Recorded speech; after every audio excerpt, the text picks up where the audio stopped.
welcome to our Bible meditation. This reading is for January 11th, 2024, and we're reading Genesis 41, 42, 43, and 44. And we're reading from the New King James Version. Genesis 41, Pharaoh's dream.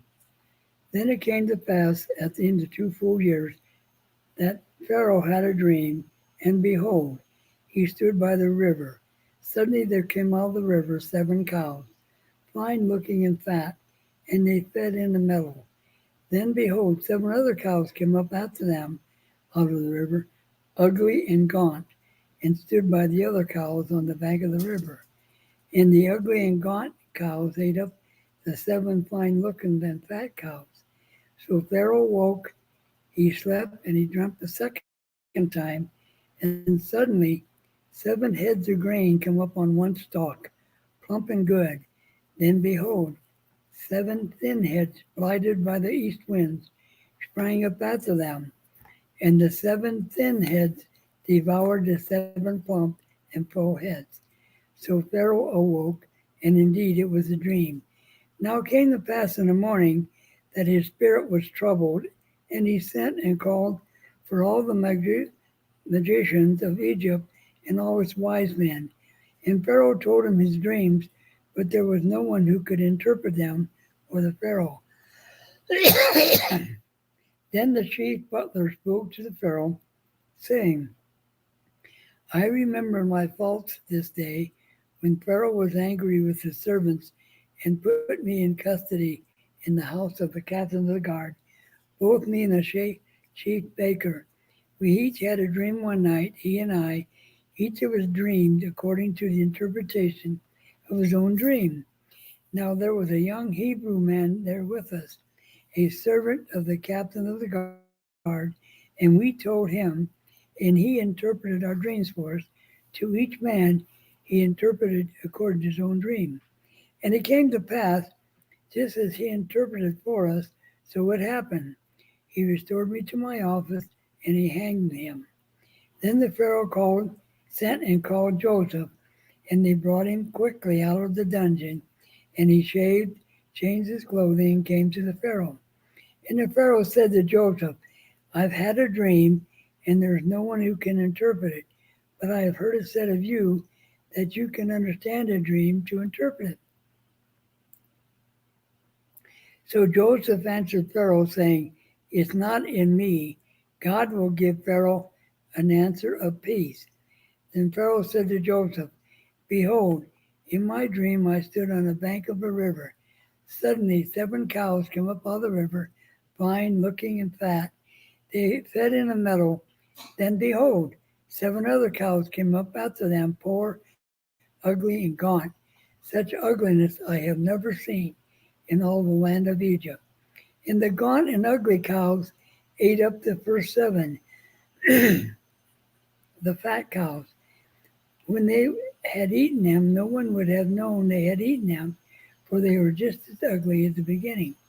So I awoke. I also saw my dream. 7 heads come to one stalk, full and good. And behold, 7 heads withered, thin, and blighted by the east wind sprang up after them. And the thin heads devoured the 7 good heads. So I told this to the magicians, but there was no one that could explain it to me. Then Joseph said to Pharaoh, The dreams of Pharaohs are one.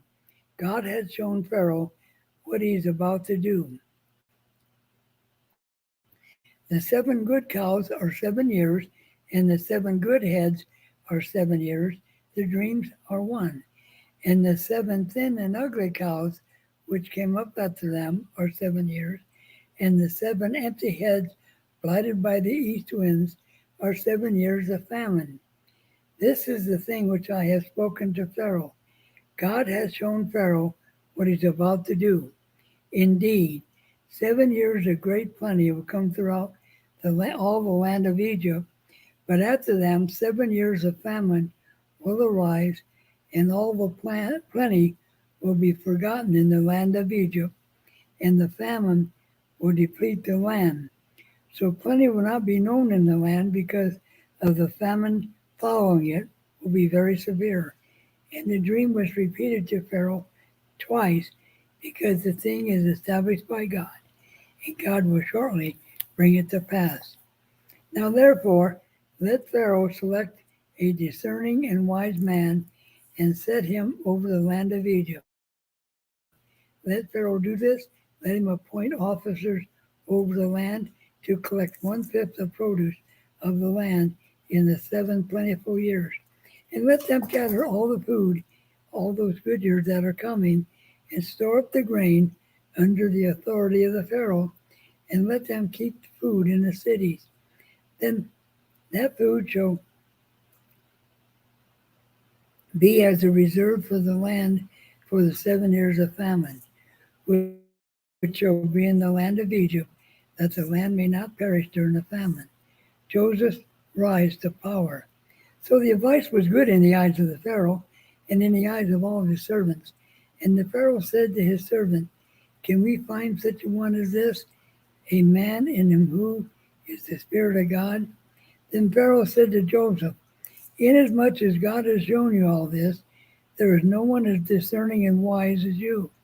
You shall be over my house, and over all my people shall be ruled according to your word. Only in regard to the throne will I be greater than you. And the Pharaoh said to Joseph, see, I have set you over all the land of Egypt. Then Pharaoh took his signet ring off his hand and put it on Joseph's hand, and clothed him in garment of fine linen, and put a gold chain around his neck. And he had him ride in the second chariot which he had, and he cried out before him, bow the knee. So he set him over all the land of Egypt. Pharaoh also said to Joseph, I am Pharaoh, and without your consent no man may lift his hand or foot in all the land of Egypt. And Pharaoh called Joseph's name Zephnath Paneah, and he gave him as a wife Asniah, the daughter of Potipharah, priest of On. So Joseph went out over all the land of Egypt. Joseph was 30 years old when he stood before the Pharaoh, king of Egypt. And Joseph went out from the presence of Pharaoh and went throughout all the lands of Egypt. Now in the 7 plentiful years, the ground brought forth abundantly. So he gathered up all the food of the 7 years which were in the land of Egypt, and laid the food up in the cities. He laid up in every city the foods of the field which surrounded them. Joseph gathered very much grain as the sand of the sea, and still he stopped counting, for it was immeasurable. And to Joseph were born two sons before the year of the famine, whom Asnath, the daughter of Potipharah, priest alone, bore him. Joseph called the name of the firstborn Manasseh, for God made him forget all my toil and all my father's house. And the name of the second he called Ephraim, for God had taught me to be fruitful in my land of affliction.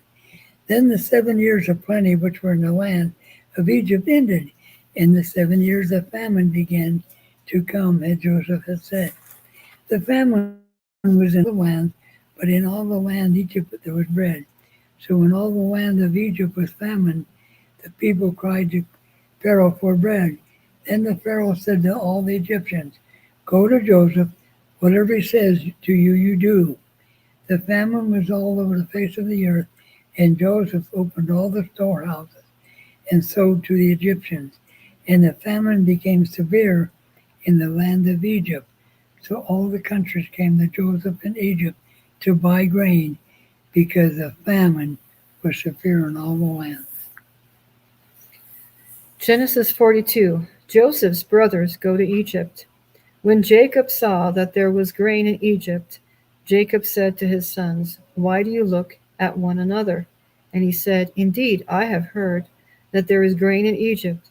Go down to that place and buy for us there, that we may live and not die. So Joseph's 10 brothers went down to buy grain in Egypt.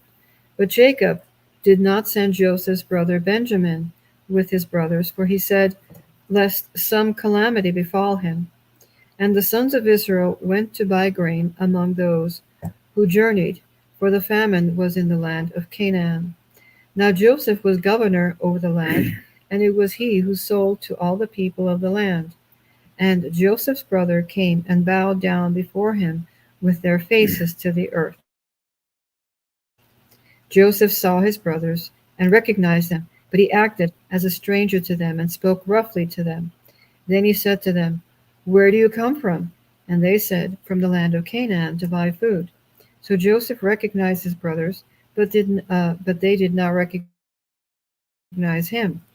Then Joseph remembered the dreams which he had dreamed about them, and said to them, "You are spies. You have come to see the nakedness of the land." And they said to him, "No, my lord, but your servants have come to buy food. We are all one man's sons. We are honest men. Your servants are not spies." But he said to them, "No, but you have come to see the nakedness of the land." And they said, "Your servants are 12 brothers, the sons of one man in the land of Canaan. And in fact, the youngest is with our father today, and one is no more." But Joseph said to them, "It is as I spoke to you, saying, You are spies. In this manner you shall be tested. By the life of Pharaoh, you shall not leave this place unless your youngest brother comes here.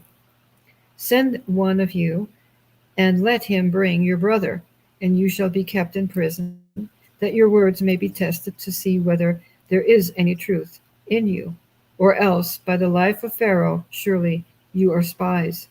So he put them all together in prison 3 days. Then Joseph said to them the third day, "Do this and live, for I fear God.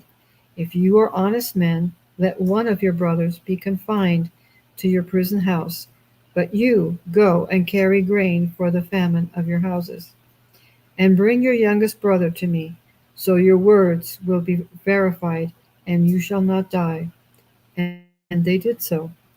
Then they said to one another, "We are truly guilty concerning our brother, for we saw the anguish of his soul when he pleaded with us, and we would not hear.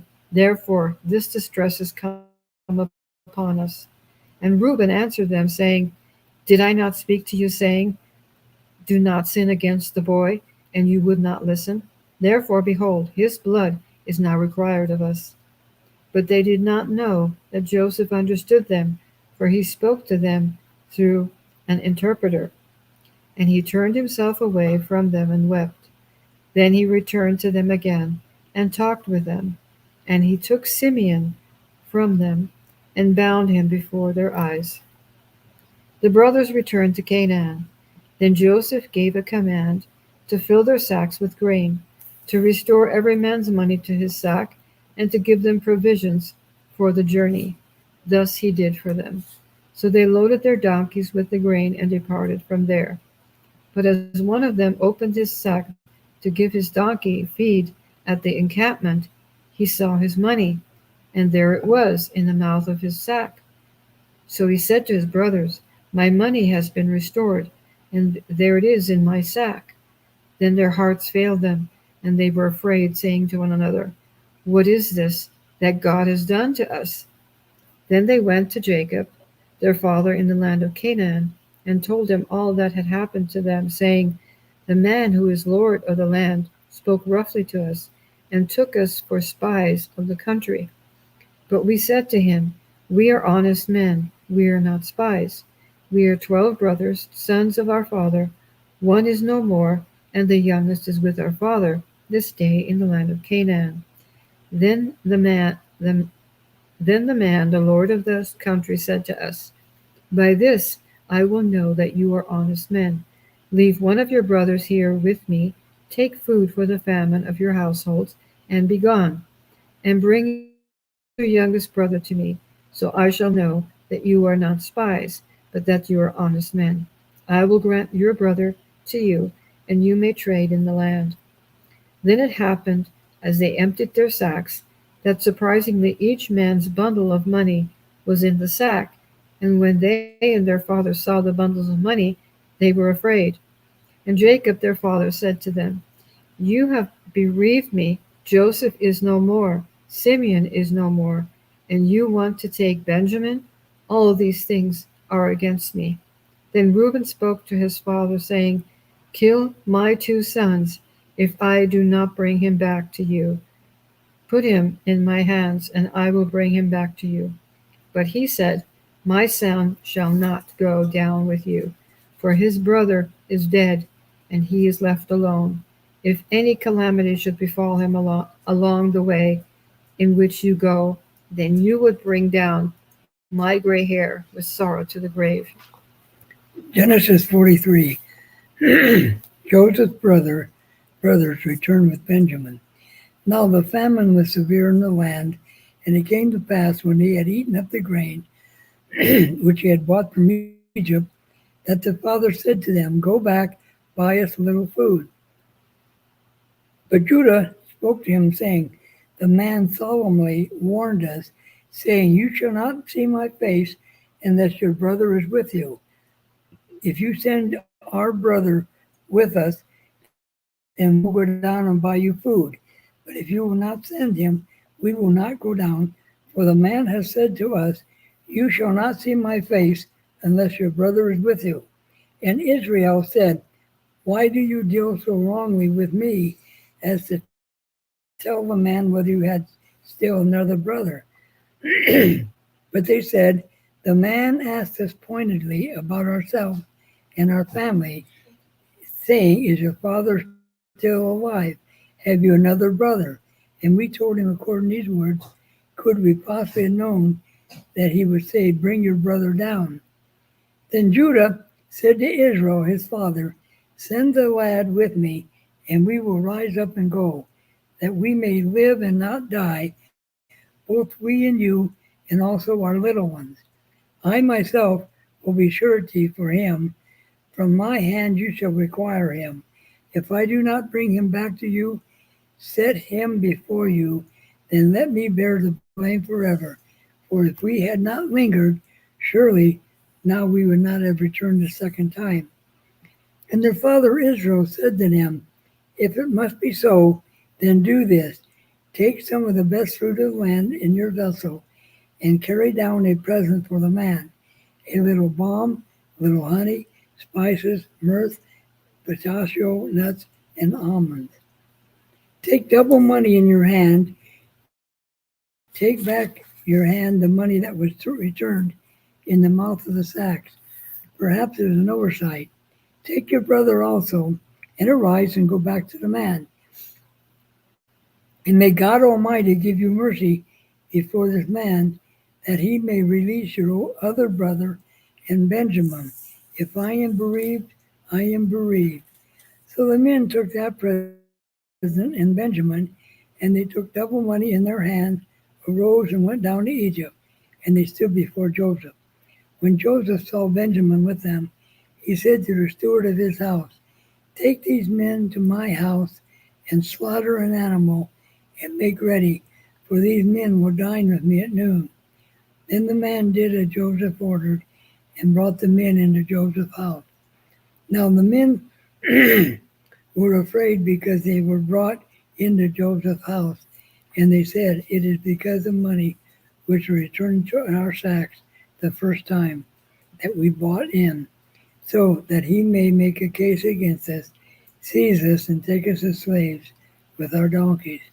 When they drew near the steward of Joseph's house, they talked with him at the door and said, O sir, we indeed came down the first time to buy food. But it happened when we came down to the encampment, when we opened our sacks, there each man's money was in the mouth of his sack, our money in full weight. So we have brought it back in our hands, and we brought down other money in our hands to buy food. We do not know who put our money in our sacks. But he said, peace be with you. Do not be afraid. Your God and the God of your father has given you treasure in your sack. I had your money. Then he brought Simeon out to them. So the man brought the men into Joseph's house and gave them water. and they washed their feet, and he gave their donkeys feed. Then they made presents ready for Joseph's coming at noon, for they said they'd eat bread there. And when Joseph came home, they brought him the present which was in the hand into the house, and bowed down to him to the earth. Then he asked them about their well-being. Is your father well? The old man you spoke of, is he still alive? And they answered, your servant, our father, is in good health. He's still alive. And they bowed their heads down and prostrated themselves. Then he lifted up his eyes and saw his brother Benjamin, his mother's son. And he said, is this your younger brother of whom you spoke to me? And he said, God be gracious to you, my son. Now his heart yearned for his brother.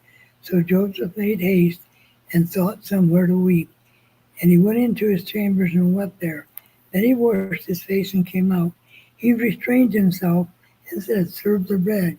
So they set him a place by himself, and by them by themselves. And the Egyptians who ate with him by themselves, because Egyptians could not eat food with Hebrews, for that is an abomination to the Egyptians. And they set before him the firstborn according to his birthright, and the youngest according to his youth. And the men looked in astonishment at one another. Then he took servings to them from before him, but Benjamin's serving was 5 times as much as any of theirs. So they drank and were merry with him. Genesis 44. Joseph's cup. And he commanded the steward of the house, saying, fill the men's sacks with food, as much as they can carry, and put each man's money in the mouth of his sack. Also put my cup, the silver cup, in the mouth of the sack of the youngest, and his grain money. So he did, according to the word that Joseph had spoken. As soon as the morning dawned, the men were sent away, they and their donkeys. When they had gone out of the city and were not yet far off, Joseph said to his steward, get up, follow the men, and when you overtake them, say to them, why have you repaid evil for good? Is not this the one from which my Lord drinks, and with which he indeed practices divination? You have done evil in so doing. So he overtook them, and he spoke to them these same words. And they said to him, why does my Lord say these words? Far be it from us that your servants should do such a thing. Look, we brought back to you from the land of Canaan the money which we found in the mouth of our sacks. How then could we steal silver or gold from your Lord's house? With whomever of your servants it is found, let him die, and we also will be my Lord's slaves. And he said, now also let it be according to your words. Be with whom it is found shall be my slave, and you shall be blameless.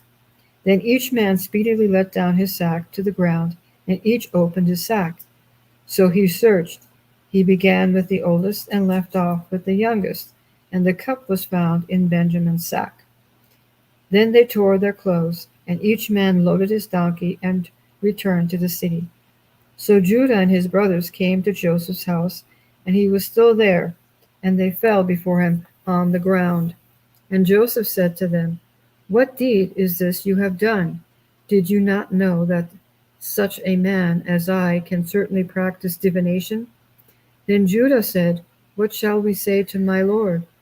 What shall we speak, or how shall we clear ourselves? God has found out the iniquity of your servants. Here we are, my Lord's slaves, both we and he also with whom the cup was found. But he said, far be it from me that I should do so. The man in whose hand the cup was found, he shall be my slave. And as for you, go up in peace to your father.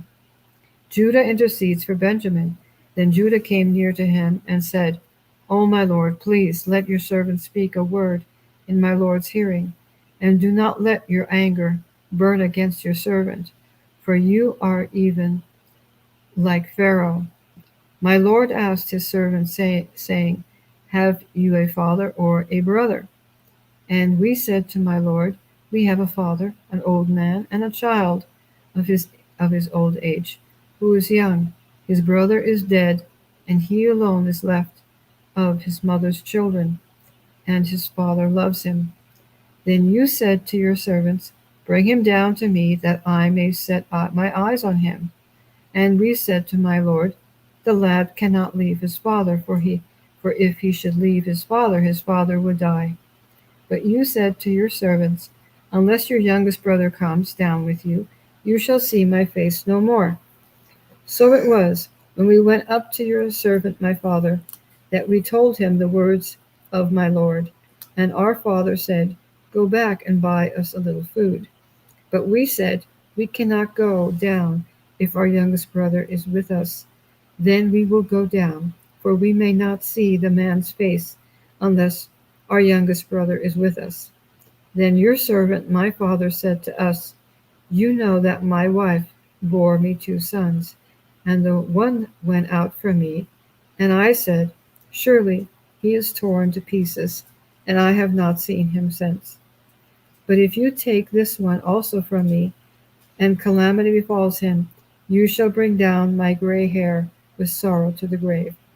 Now therefore, when I come to your servant my father, and the lad is not with us, since his life is bound up in the lad's life, it will happen, when he sees that the lad is not with us, that he will die. Your servants will bring down the gray hair of your servant, our father, with sorrow to the grave. For your servant became surety for the lad to my father, saying, If I do not bring him back to you, then I shall bear the blame before my father forever. Now therefore, please let your servant remain instead of the lad, as a slave to my Lord, and let the lad go up with his brothers. For how shall I go up to my father if the lad is not with me, lest perhaps I see the evil that will come upon my father? Wow.